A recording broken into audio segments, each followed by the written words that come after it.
Here we go! Neural networks. Moving on, as a reminder, I am a statistician who sometimes wears the data scientist hat. So I am investigating I'm investigating neural networks and trying to figure out if it works for tabular data, which is what I work with. And of course it works. It works. Like, you can do tabular data, you can do a neural network on tabular data, but it's kind of like overkill. And what I would like to find is like an amazing use case for it where it just like solves all my statistical woes in one whatever. That's what I'd like. So last time when I talked about autoencoders, there were several people who brought up variational autoencoders, and I had never heard of those. Then again, up until a couple weeks ago, I'd never heard of autoencoders at all, so we shouldn't be surprised by my ignorance. So let me give you a refresher of autoencoders. Basically, what you do is you feed your data to a neural network, and it's going to develop a second layer, and with your data, it's going to pass it through a bunch of functions that are represented as nodes. And at each stage, it's going to compress your data more and more until it gets to the bottleneck layer, at which point it goes through what is called the decoder, where you pass it back up the chain and try to reconstruct your original variables. So we specify that model in the neural network, and then hopefully what we find in that bottleneck layer is a compressed representation of our data. Because data be big, y'all, and we need to make it smaller sometimes. And one way that I've started to think about it is like 100 different cars that all want to go to the beach. And there are 3 beaches to choose from, represented by these circles here. And each of these 100 cars lives at a different home. And as they are traveling to the beach, they each are going to take their own path. But eventually, they're going to end up in just one of 3 places. All these 100 cars or whatever have been compressed into one place. And then, of course, at the end of the day, they drive back home the way they came, but slightly different.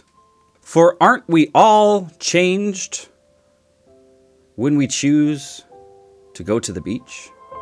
Aren't we forevermore affected in our souls? So these autoencoders are used to compress information. So we might start out with 100 variables, but at the end of the day, we have compressed that into 3 unique variables. Or 4, or 5, or however many nodes there are at the bottleneck layer. But there is a problem with autoencoders, which several people brought up to me. There are no rules for how each of these cars can get to their destination, or there's no rule for how these variables are compressed. And so, metaphorically speaking, you might have a car that starts driving toward the beach and then decides to fly in a rocket ship to outer space and then come back years later. That doesn't make sense. But so you might have cars parking at totally different sections of the beach. And so when there are no rules, there's no requirement that they have nice mathematical or geometric properties. But the end result of that is everybody gets a bottleneck score. Yay! I was feeling left out because I didn't have no bottleneck score. Glad we could get that fixed. So I had several people in the comments tell me, you really need to look into variational autoencoders. So I did. So let me explain how variational autoencoders work. So if this is what autoencoders work, where every car just haphazardly shows up at the beach, variational encoders look like this. So they start out very much the same, but as they travel through the roads, when they get to the beach, they don't haphazardly park like they did before. Instead, they are informed to park distributionally. And these were supposed to look like normal distributions, but I couldn't get my code to make it look like that. Oh well. So again, with autoencoders, what it's doing is it is compressing the data and then coming up with a unique score for each individual. What variational encoders do instead is instead of trying to find a score, they try to figure out what the mean and standard deviation of the bottleneck variables are. And what that means is that instead of every person getting a score, like you would for an autoencoder, every person instead gets a mean and a standard deviation. And so you are explicitly imposing some structure on the bottleneck layer. And so then when you try to reproduce the scores on the decoder side, instead of every person getting the exact same score every time you decode, you're going to take the person's mean and standard deviation, and then you're going to generate a score for them where their mean is equal to that and their standard deviation is equal to whatever their standard deviation was. So you end up getting some variability from run to run. But more importantly, you get structure that wasn't there before. And so I had several people tell me that using variational autoencoders is going to be way better.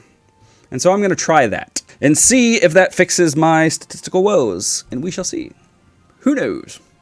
And in my last video, I likened autoencoders to PCA, or principal components analysis, or factor analysis.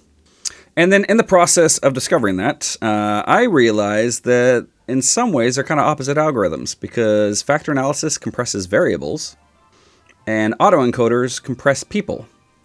And you know, I had an insight about this as I was... I actually thought to myself, like, why does my brain think in terms of variables? Like, my initial thought when I thought about autoencoders was, oh, it's like compressing variables. But no, it's like compressing people. And I had a hard time with that. There was something in me, in my soul, that did not want to do that. I want to compress variables. I don't want to compress people because it hurts to be compressed. You ever have an overweight older brother sit on you while he's wrestling? Yeah, it ain't fun getting compressed. And I started to think about that a lot more. I actually didn't have an answer. Like, why do I think in terms of compressing variables, not in terms of compressing people? And I thought about it. And the reason why is because I think of stats in terms of models. I'm trying to find a mathematical or statistical model to represent the relationship between variables. And so for me, I don't care about people. People are dead to me. I don't care whatsoever about people.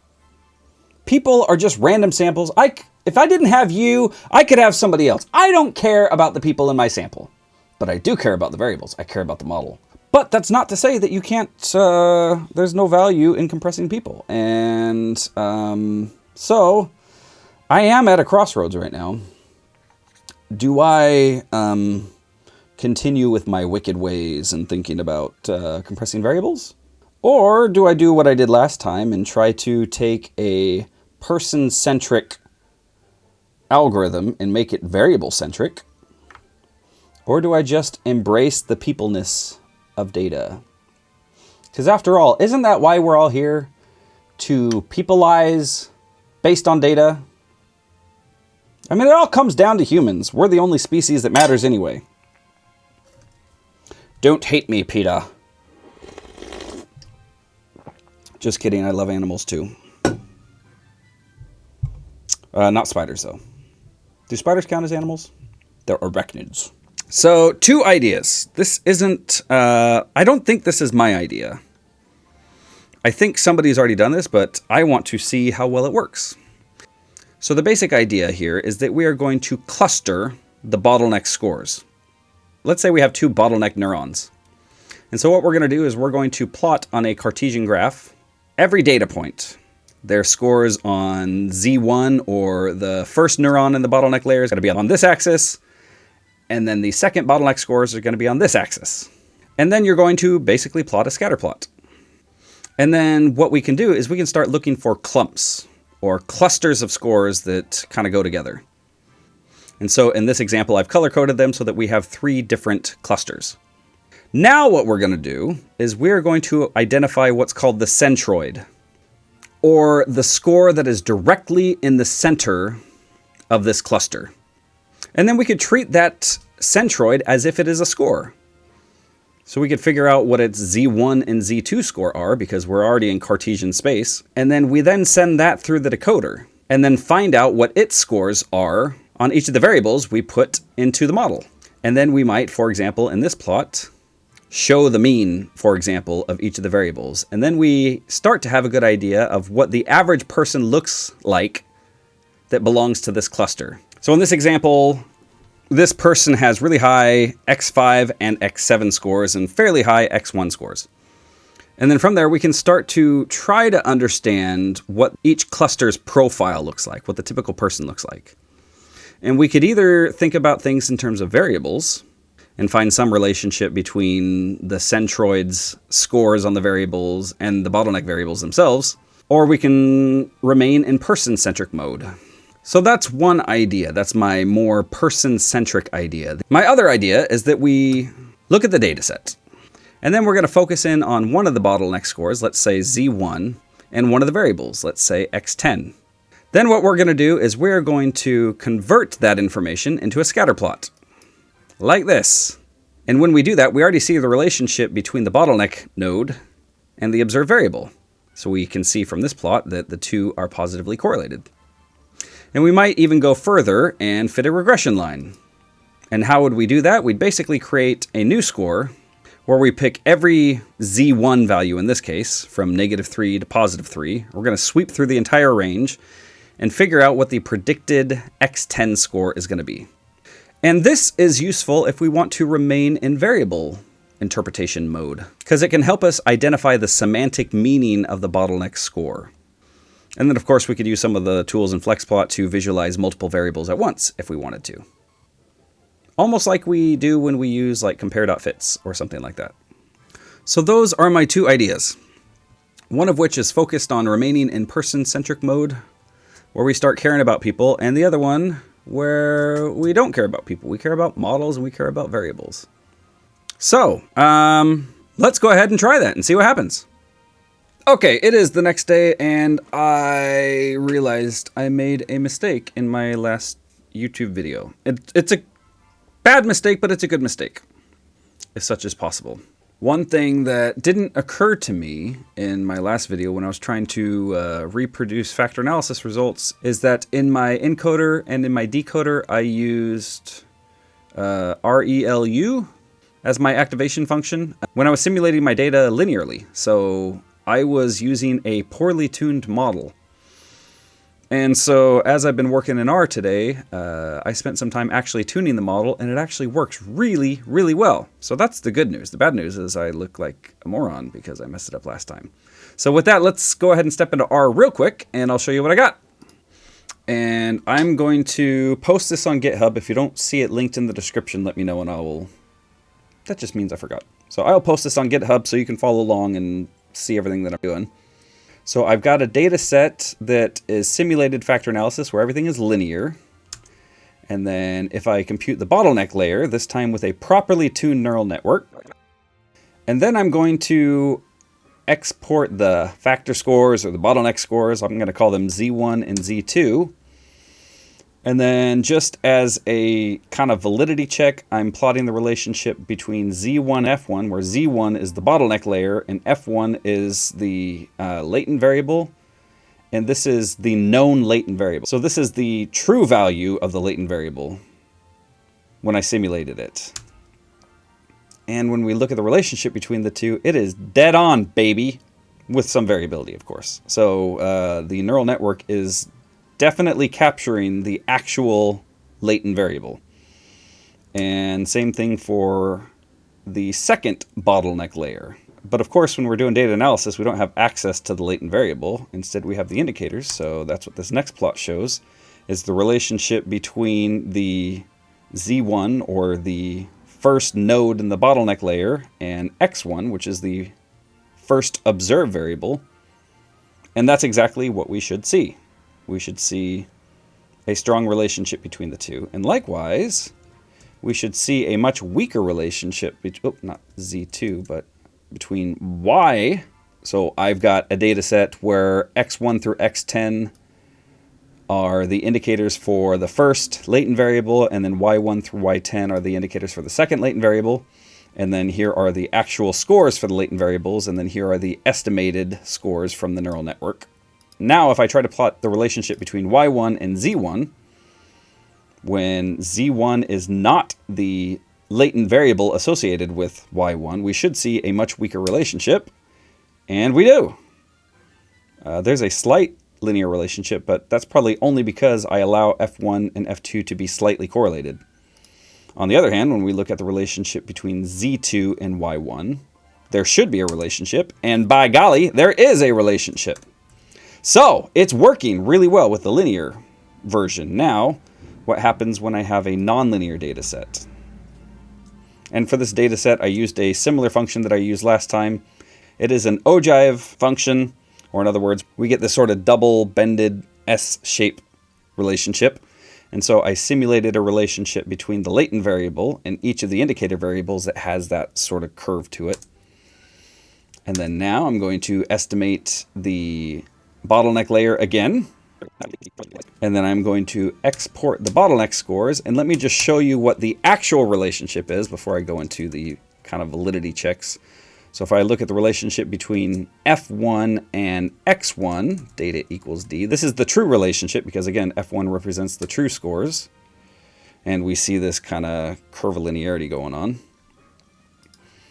And so now let's look at F1 and Z1. And again, Z1 is our best estimate of F1 from the neural network.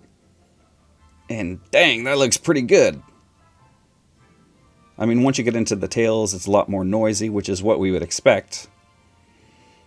But it's doing really good. And likewise for the second neural network. Oh, I know why that is. I just remembered in my data, I probably didn't. Actually, let me double check that. For the second factor, it looks like I forgot to change it to an L factor. So the second one should be linear, and that's exactly what we're seeing. So it was my mistake in generating the data, but the data as it was really generated, the model picked it up really well. And again, we'll do as before and look at the relationship between the observed and the estimated, which should look very similar to the relationship between the observed and the actual. And actually it doesn't. That's interesting. So here is Z1 is the predicted, and then F1 here is the actual. And it's not capturing that relationship, but I don't know that it matters that much.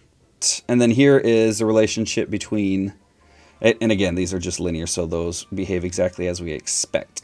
Now, the other thing that I wanted to do is last time I plotted the relationship between Z1 and Z2, and then each of the data points represented the items. And so I wanted to do the same thing and see if we can kind of sort of do like we do with exploratory factor analysis. And remember last time the groupings weren't very good, but now they're really, really good. And this is for the nonlinear items. So it's capturing it quite well. And I'll go ahead and show you what it looks like for the linear version because it also looks really good. And there it is. Okay, I forgot to mention that whole clustering idea. If you look back in the plots, you'll see that... Actually, I don't know if you will see that, but I'll show you now. So if I were to do a flex plot of the Z1 and the Z2, there's no clear separation of clusters, unlike in the animation that I showed you earlier. And as I thought about it, it actually makes sense because I simulated these data to follow a variable-centric model where I'm starting with a factor analysis model to generate my data. And so when I generate it from a variable-centric view, it doesn't generate distinct clusters like that. I would have to go with a different model to make that work. So I think in the future I'm going to explore a person-centric sort of idea. I just have no experience simulating that, and for my purposes currently, it's not necessary. So, the problem with learning these things as I go is I make mistakes, obviously, and I have misunderstandings, and unfortunately I convey that information to you. And last time and earlier in this video, I was making a big deal out of how factor analysis compresses variables and autoencoders compress people or observations. And that was my suspicion about what was happening before, but that doesn't seem to be what was happening before, because now when I run basically the same thing, it seems to work. So I don't think this distinction between compressing people versus variables actually makes that much of a difference. The neural network can recover it either way. And so now I get to backtrack on my failure because I don't think this is a failure. So that's good. It seems the original purpose that I wanted to use autoencoders for actually still has merit. That's exciting. So I think next time, now that I know that it works, I'm going to, I think, try it on an actual data set and see what happens. And by the way, in less than 2 weeks, I have a new simplistics class starting. First Monday in October. I hope to see you there. It's going to be 2 to 4 p.m. Eastern Standard Time. Get to interact with me live through Zoom. And by the way, I don't know if you know this, but I also do consulting. And I will leave a link in the description where you can purchase consulting hours with me if you're interested. And as always, you're welcome to do a self-guided class. Links to all those will be in the description. Anyway, I hope you have had as much fun as I have had, and I'll see you next time. Peace out. Boom!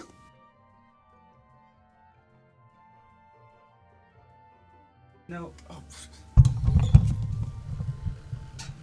It's a good thing nothing that I said was worth listening to because I forgot to put my microphone in front of my face. But here I am, microphone in front of the face. You know what? I can't be blamed if I haven't thought about these things since graduate school. That's not my fault. I got things to do, people. Well, that's quite an interesting response, isn't it? Ah, I forgot my fan. My audio is just going to suck no matter what. It's just determined to suck. The entire day is going to suck, suck, suck. Not much I can do but complain. That's unfortunate. Although I'm really good at complaining. Years of practice, I tell you what. If there were an Olympics, I would crush it in the complain department. Whatever. Whatever. Don't care.